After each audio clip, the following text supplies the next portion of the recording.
Bheki Khoza, acclaimed South African guitarist, composer, and producer. His musical journey began during the turbulent times of apartheid, where music was not only a form of entertainment, but a tool for resistance and social change.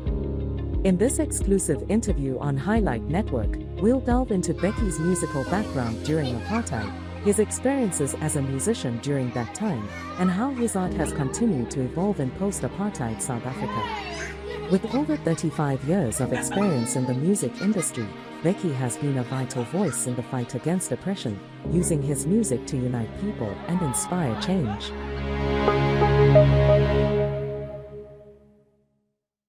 Yes, my name is Bheki Khoza from KwaZulu-Natal, Durban, born in Chesterville. The Italian descent. Growing up in Chesterville, there was Sandile Shange, there was Shange Brothers, there was Alan Kwela, there was Dumongiti, there was Mfana, there was all guitar players. It's a whole lot of guitar players. It was Temba Mkwena from Maritzburg who came to Johannesburg before me. And the minute my eyes were open on guitar, I had these names, and I was getting all the recordings, all my hands on their recordings. Of course, I grew up in Durban, became aware of the role of the music, either than just dancing people and getting them drunk. Had a chance to play with Bo Poppy, Mofuke, great piano players coming up of Durban, Sandile Shange. Grew up in the same vicinity with people like Tunogwe, coming up, met Namhlophe in Johannesburg, who I've worked with, a storyteller, who I've worked with for more than 15 years. Now, I've played with actually everybody that sometimes it's difficult for me to calculate all the names. But all the women of song in South Africa that were called the Golden Divas, that is Dorothy Masuku, that is Sophie Mgcina, that is Abigail Gubeka, that is Tanti Klassen, that is Dolly Ratebe, that is Miriam Makeba, who was in exile. But these are women of songs that I've had the opportunity to play with and also be chosen to be their music director for many years. I was directing the big band at Tokay House, the legendary Tokay House. You will see them singing in that documentary called Sophia Town, and in another one called The Drum, which talk about Henry Newman and the Drum magazine. I was also the music director there. So, and then from singers alone, I've played with all these singers, Marano, Smongile Kumano. Before she became a star, I was having a trio that was accompanying her. Panera Chabane, Winston Mangumbungos, Bosi Mhlongo. But I used to have a strange belief that if I don't know you as a musician, it means you can't play. Oh man, that is something. Yeah. I started playing. I meant to start to just give an idea. I am not the kind that learned to play when I was young. When I was young, I tried to play the guitar. I had no idea what's going on. I couldn't learn it until very late in my youth, I think, because I was just standard 8 when I actually started to play the guitar. So when I bought the guitar and started to play it, started to learn from people that were around. Of course, playing a right-hand guitar, I used to play from upside down because I was playing on a right-hand guitar. So the strings are reversed. So I used to play from upside down. And it's funny how I started playing. We were in that class. Standard 8 was the biggest class, greatest class in that school. And we were about to move into a high school. And they decided we must do a farewell party. And in the farewell party, we had to do activities like poetry, singing, dancing and things. And I chose the music. not knowing to play the instrument. And I thought I could learn to play the instrument in 3 weeks or something. And of course, I went to a Roman Catholic church where they had a chapel and they had instruments. So the access that I could have to organ or piano or guitar or any tambourine thing was in the Catholic church. So I went there, not being even a member, but I found myself with the youth. They had a chapel there. That's when I really got interested into handling the instrument. And then I bought my guitar. Amazingly, I wanted to play piano. But piano at that time, you could get a piano for 700 rands, which could now be 7,000 actually, a second hand. And the guitar, you could get a new guitar for 16 rands. So I got the guitar. When I got the guitar, for me, it was just to hold up for me to play piano later. But the guitar was, even today, you can go into a pawn shop, you can get a guitar for 400 rands. A piano, forget it. You can't get, and even the small keyboards, you can't get it for hundreds, it's thousands something. So when I took the guitar, it was just for temporary. But for some reason, I picked it up, it agreed with me. And I ended up no longer thinking about the piano until years later. That's how I became a guitar player. You see, so, and of course, I learned from the people around. Durban sometimes is referred as a guitar land, in that every 4 houses, 5 houses, somebody is playing guitar. So you can learn from people around. So I learned like that just by ear, from listening to people around, and then this guy's showing you that and what have you. But one day while we were playing, thinking we are halfway through the guitars, playing like things like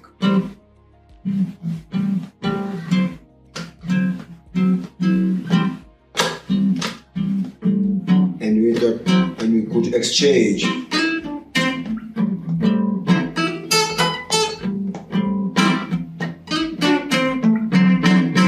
You see, you have one guy vamping and one picking. This guy comes up around, we don't know, I didn't know him. It's about 5 of us playing and thinking, we are really happening.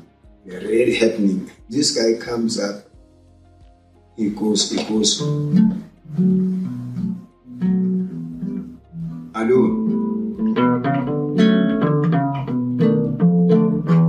Right there, you just realize this guy is playing far different than what we are doing. We are depending on each other to accompany, but he's playing.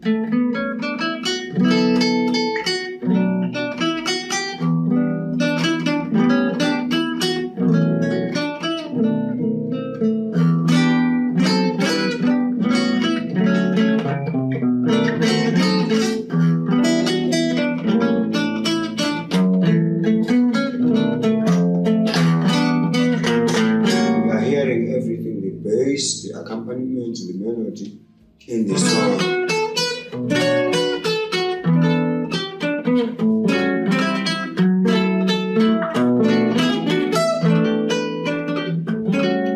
I went up and took lessons. I stopped the guy.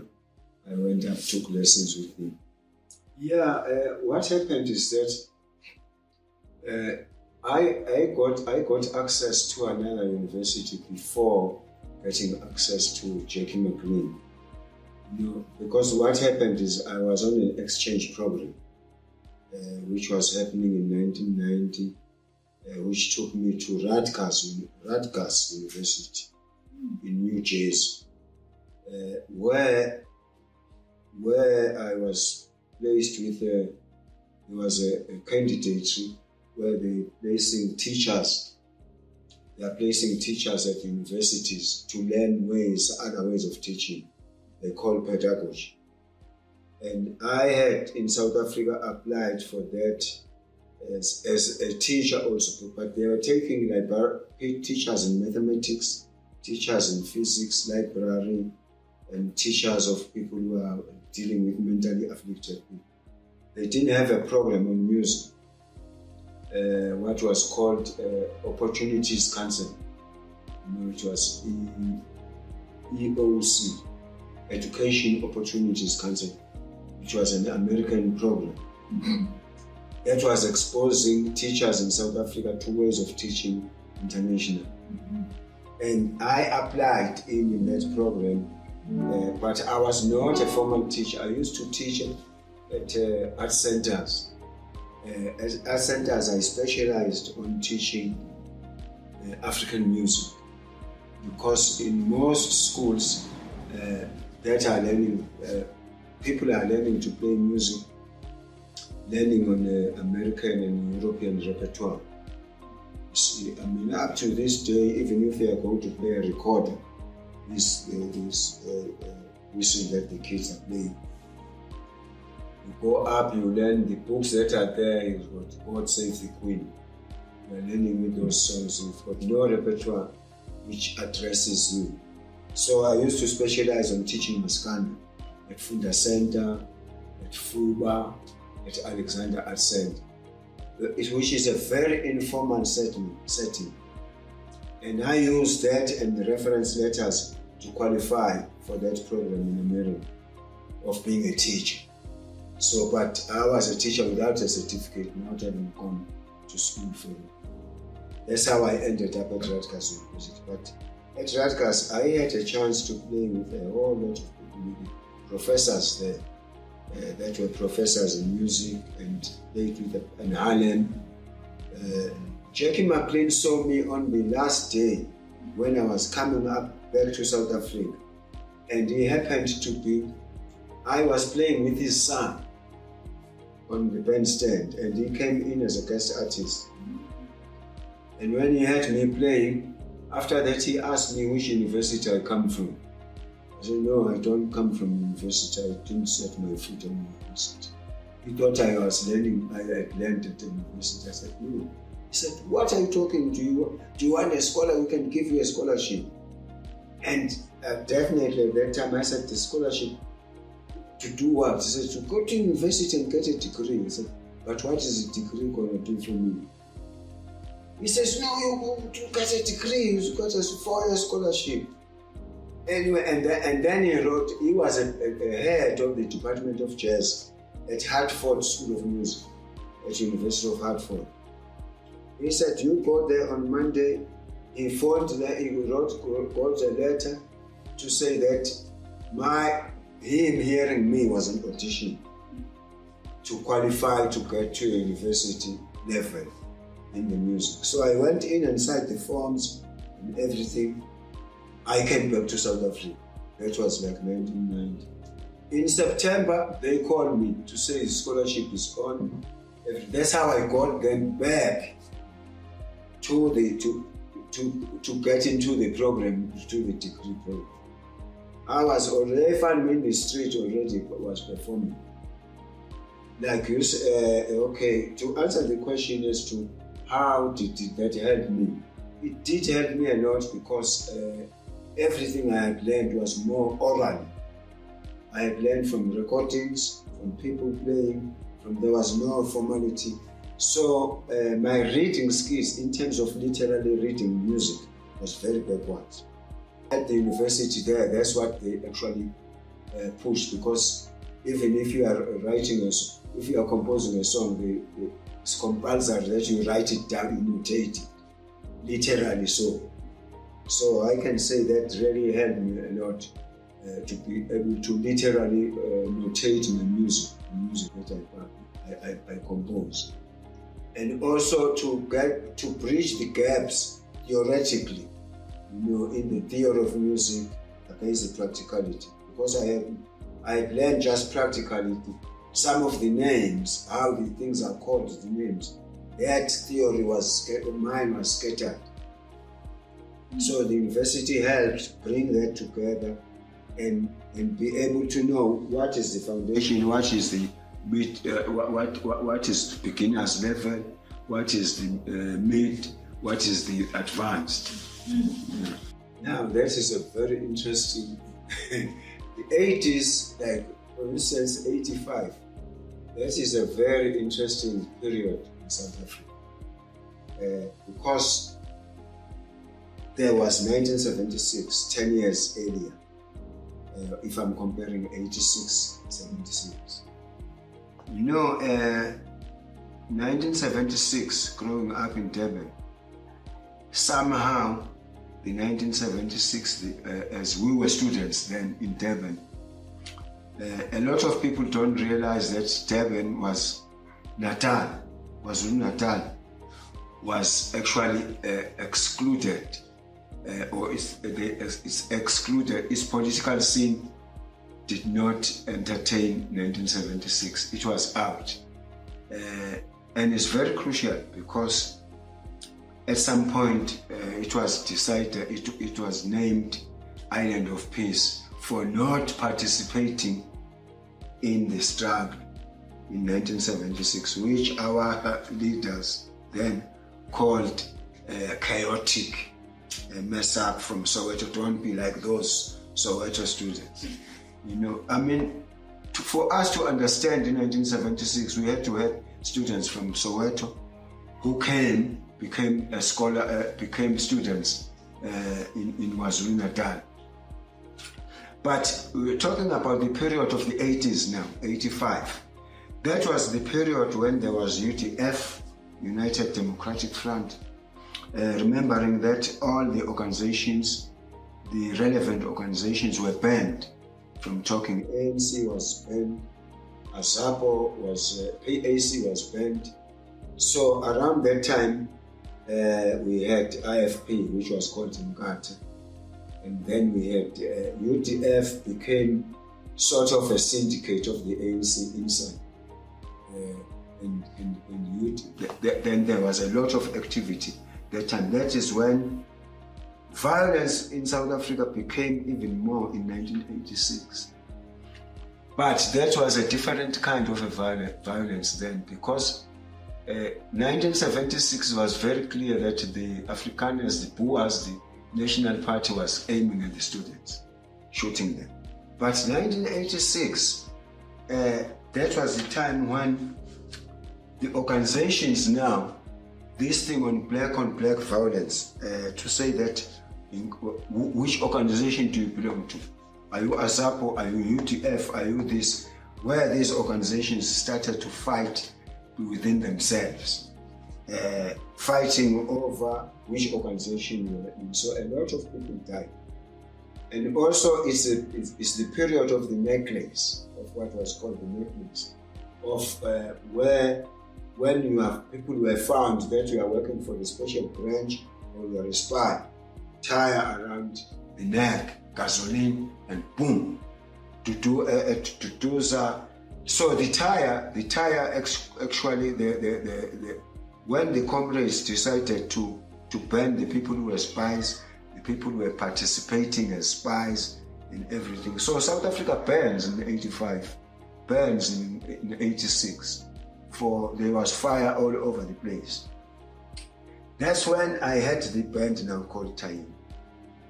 This band was supposed to have recorded. I'm supposed to have recorded around the time because I was already playing the music, but the music that we were playing was addressing the times of the time. I remember I had a song there called Tear Gas, which was called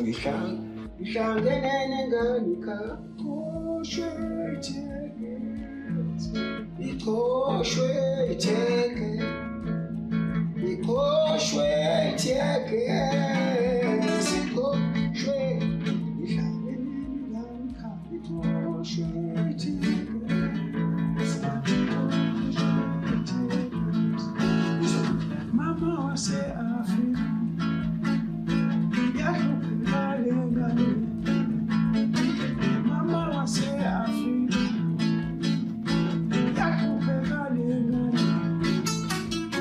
So I had songs like that and songs like Shangabizana Mafan, which was the comrades when they were coming from exile, coming inside.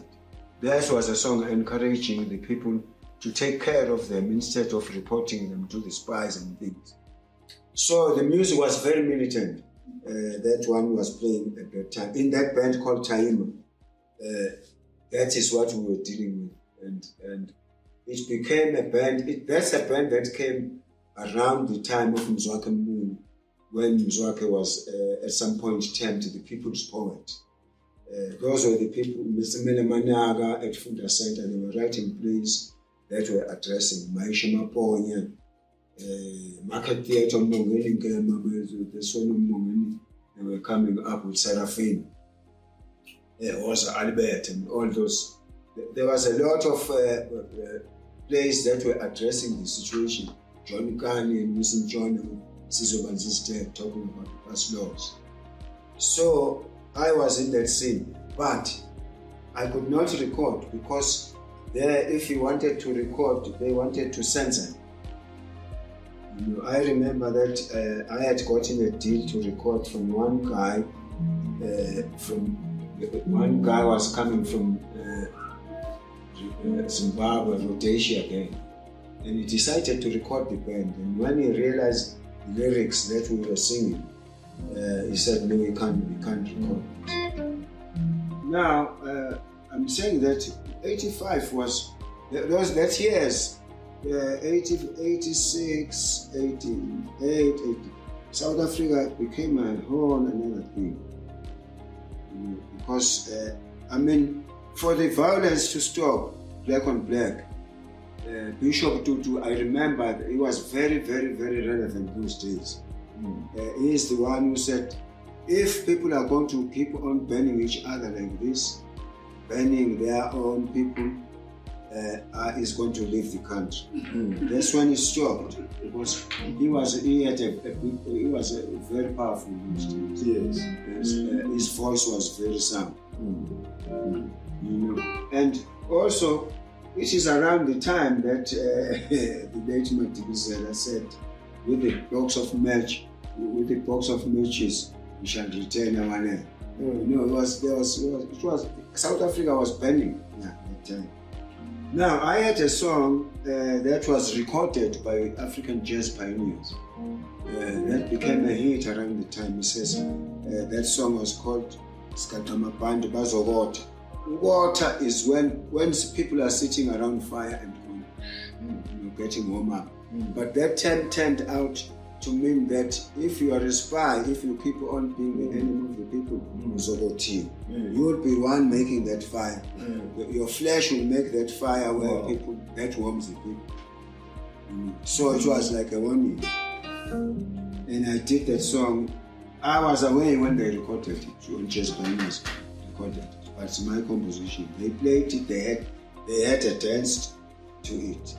It was a funny thing because when I saw the liner notes on the recording, they were asked, because what does the song mean? And they changed the meaning to say, they say, no, it just talks about the perpetrator. There I was talking about the police and the spies, that if they keep on doing what they are doing, the necklace is there, the necklace.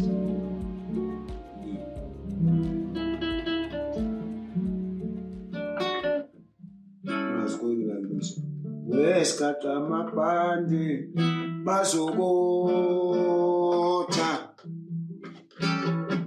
Weskata mapande bazogota. Ungababona bejabula basebenzela izitha. Yo. Ungababona bejabula basebenzela izitha. Yo. Weskata mapande bazogota. Weskata mapande bazogota. Ungababona bejabula basebenzela izitha. Yo. Ungababona bejabula basebenzela izitha. Yo. Weskata mapande bazobota nja.